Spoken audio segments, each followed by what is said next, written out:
Hey guys, welcome back to the channel. Hope you're having a good one today. I'm Nick, and today I'm going deep into the woods to rank all 3 Blair Witch Project movies from worst to best. If you enjoy these type of franchise rankings, make sure to like and subscribe to the channel so you don't miss out on any future content. I got new rankings coming out every Friday, so you don't want to miss it. Without wasting any more time, let's dive in. Now, coming into last place, we got Book of Shadows, Blair Witch 2 from 2000. This is a meta comedy horror sequel to the original, where the original film actually exists as a film, and like it went to theaters and everything. And we get a group of people who decide to go camp out at one of the filming locations of the first movie in the middle of the woods. Now, with me being a fan of meta horror and all the self-awareness that comes with it, I think that this was a really cool concept that they completely butchered. And aside from the concept, I think the soundtrack's the only other redeemable quality about this flick.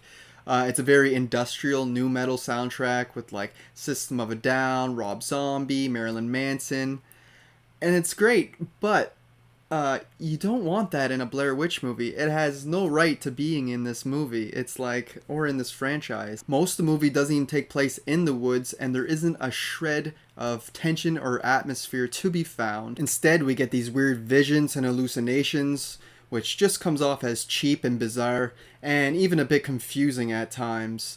And it was a really odd choice to show us flashes of the future. We can clearly see who survives at the end of this thing, so it's like you know which characters are safe and which ones aren't. And the whole final twist to this film was just completely dumb to me.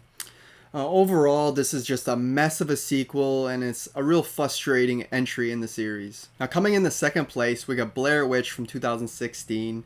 Now, I feel like this sequel connects really well with the original. We get Heather's brother in this one. He wants to find answers about his missing sister and to see if she's still out there in the woods or what happened to her. So he goes out there to looking for answers with a group of friends. I think the setup is awesome. I like the modern take on things, how they have drones with cameras now, GPS, walkie-talkies. You know, they have everything to keep them safe, and there's no reason to get lost in these woods. But we know once they spend the night there what's going to happen. I like the characters in this film, but some of them make the dumbest decisions ever, and it's got me scratching my head. And also, the way the film looks, it looks a little too polished for this type of movie, for this type of found footage movie to feel real. But one of the major problems I do have with this film is the fact that its tension and scares are mostly delivered with jump scares. They're more startling you than actually getting inside your head psychologically. Of course, this is all leading up to the final act. The final act is terrifying. It's intense. It feels very claustrophobic. And the way the whole thing was shot in this last like 20 minutes or so, it really feels like you're in a survival horror video game or something. And the fact that they showed the witch in this film doesn't really bother me all that much.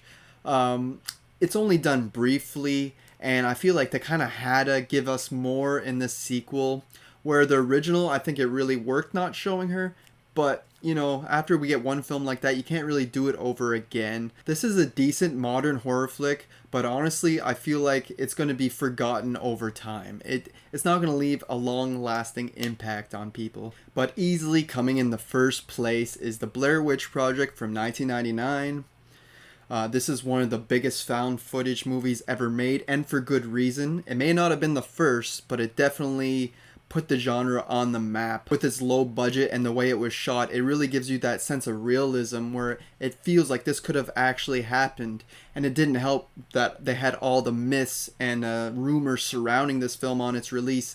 People actually thought it was real, and I was kind of one of those people. It was late 90s, early 2000s. I was very young. I remember watching this on VHS after hearing all these rumors going around that this is a true story and this is actual footage, and it scared the shit out of me.